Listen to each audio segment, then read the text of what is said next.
Bienvenue sur Agora. 100 mètres sous terre, à la frontière franco-suisse, le CERN a construit le plus grand accélérateur de particules de notre planète. Il s'agit du LHC, dont les découvertes sont les plus passionnantes et les plus révolutionnaires de toute la physique. Y a-t-il quelque chose d'autre qui se passe au CERN? Le LHC pourrait-il aussi déchirer le tissu de notre univers? Regardez jusqu'à la fin pour tout savoir. Zoom sur le CERN et ses activités. Le CERN, l'Organisation européenne pour la recherche nucléaire, est l'un des plus grands et des plus prestigieux laboratoires scientifiques du monde. Il a pour vocation la physique fondamentale, la découverte des constituants et des lois de l'univers. L'un des objectifs du CERN est de comprendre comment l'univers est constitué et comment il fonctionne à un niveau fondamental. Certaines des principales théories qui tentent d'expliquer l'ensemble de l'univers comprennent des dimensions supérieures aux 3 dimensions que nous connaissons. Ces dimensions supérieures sont nécessaires pour que certaines interactions fondamentales se produisent entre les éléments qui, selon ces théories, constituent notre réalité et ces interactions qui devraient laisser des signes. Ces signes comprennent la détection des traces de certaines particules à courte durée de vie, ainsi que l'énergie manquante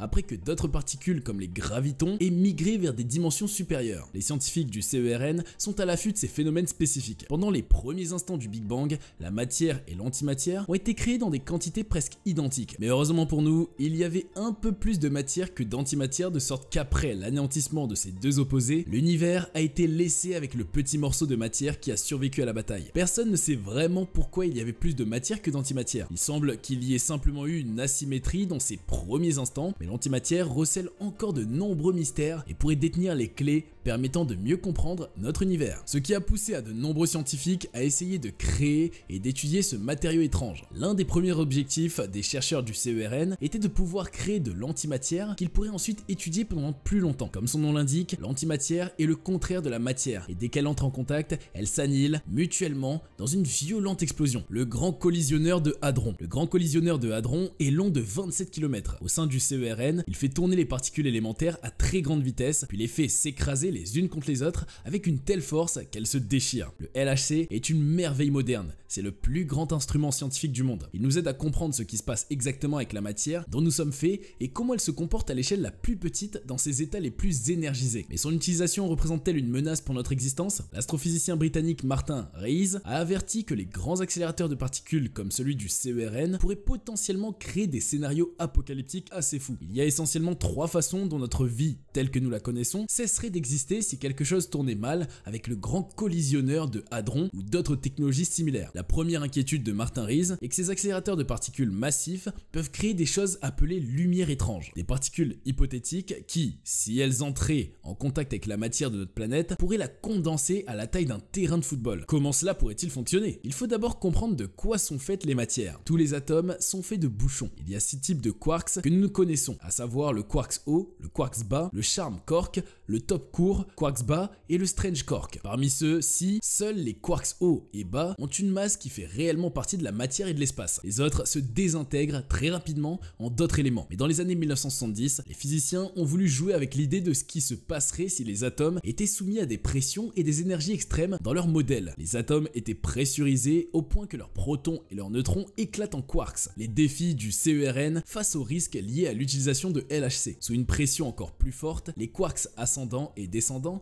pourraient se condenser et certains pourraient se transformer en quarks étranges stables et plus lourds si la stabilité est atteinte. On obtient de la matière étrange. Cette matière pourrait proliférer sous forme de strands gelés ou de morceaux de matière étrange. Si cela se produit, les strangélites se répandraient dans l'univers comme un virus. Toutes les autres matières avec lesquelles ces particules virales entreraient en contact seraient attirées par la stabilité et la masse des strangelets et se convertiraient immédiatement à leur état hautement compressé. Cela signifie que si un strangelet frappait la Terre, notre planète se condenserait à la taille d'un astéroïde. Et si un strangelet frappait le Soleil, il se condenserait en une étoile étrange, puis la Terre gèlerait. Les strangelets flotteraient essentiellement dans l'univers, transformant tous ceux avec quoi ils entreraient en contact en étranges. Toute la matière finirait par devenir de la matière étrange. Notre univers serait un épisode littéral de choses étranges. Devrions-nous nous inquiéter que les expériences en cours avec le grand collisionneur de hadrons puissent produire un univers à l'envers de la matière étrange? Les scientifiques du CERN disent ne pas s'inquiéter. Le grand collisionneur de hadrons est loin d'être assez puissant pour produire les environnements nécessaires pour que les quarks se transforment en une matière étrange stable. La pression à l'intérieur de ces étoiles est si élevée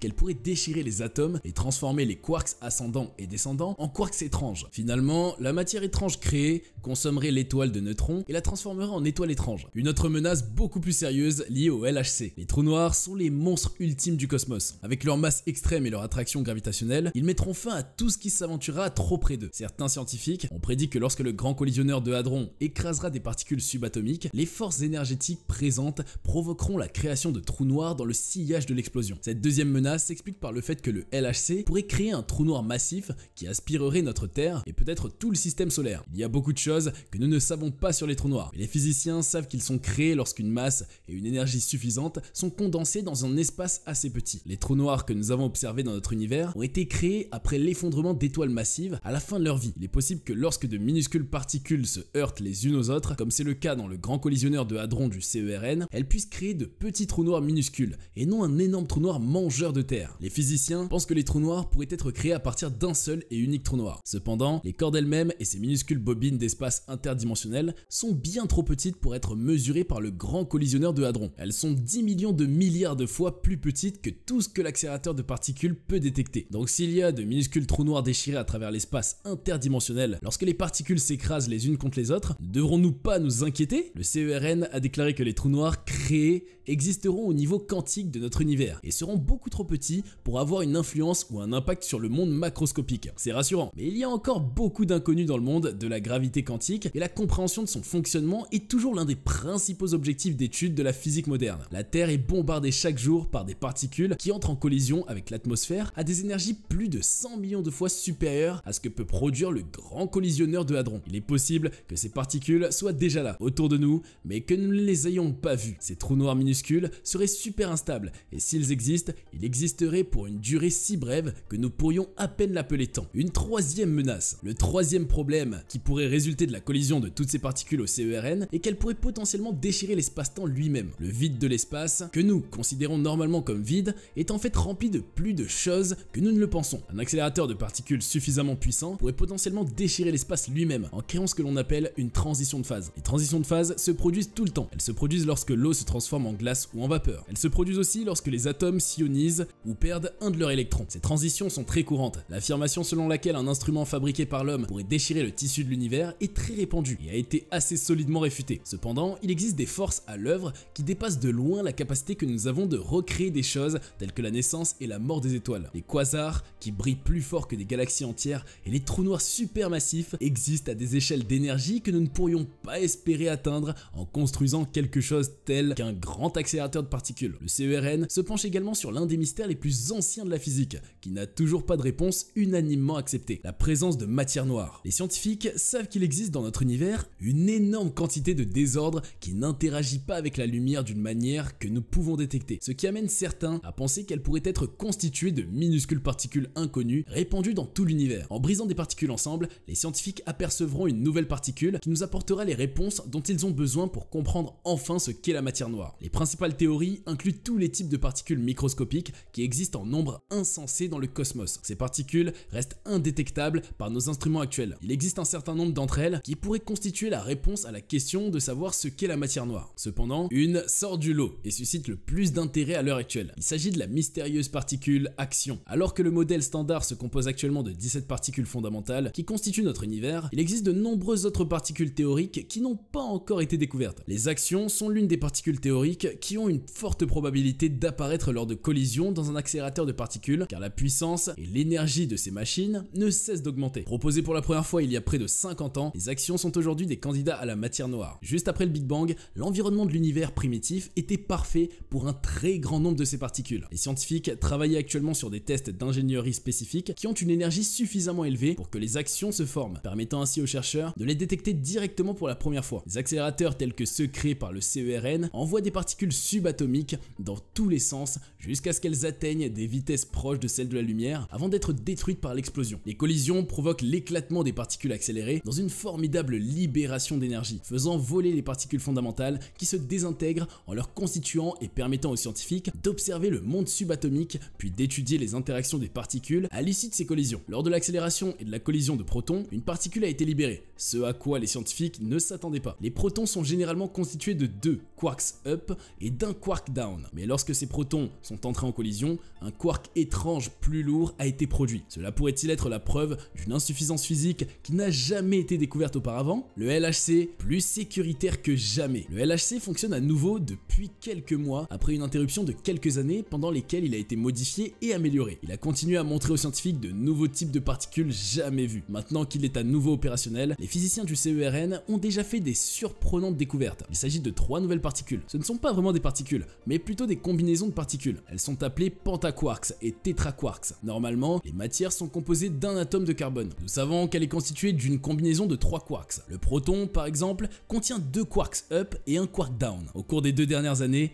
de nombreux types de nouveaux hadrons exotiques ont été découverts, mais les scientifiques n'ont pas encore réussi à les identifier. Ils essaient encore de comprendre ce qu'elles sont et ce qu'elles font. Ces particules exotiques existent à peine. Elles entrent et sortent de l'existence en un 100 millième de milliardième de seconde, mais leur brève existence due à cet infiniment court passage dans l'espace et le temps pourrait nous aider à comprendre ce qui s'est passé au tout début du Big Bang. En observant de plus en plus ces particules, les scientifiques pourraient commencer à dresser une sorte de tableau périodique des particules exotiques, ce qui permettrait de mieux comprendre les forces qui influencent le tissu même de l'existence à très petite échelle. Si toutes ces nouvelles particules s'intègrent dans le modèle standard, qu'est-ce que cela signifie pour l'avenir de la physique? Ces particules peuvent-elles avoir des applications qui pourraient bénéficier à l'humanité d'une manière ou d'une autre? En 2012, la découverte du boson de Higgs, 50 ans après avoir été théorisé pour la première fois, a permis d'étayer le modèle standard de la physique des particules. L'une des propriétés acceptées, mais non prouvées du modèle standard, est l'existence d'une symétrie entre les fermions et les bosons, appelée supersymétrie. Elle prédit des particules partenaires pour toutes celles déjà connues, ce qui permet de combler certaines des principales lacunes de la théorie. Les scientifiques du CERN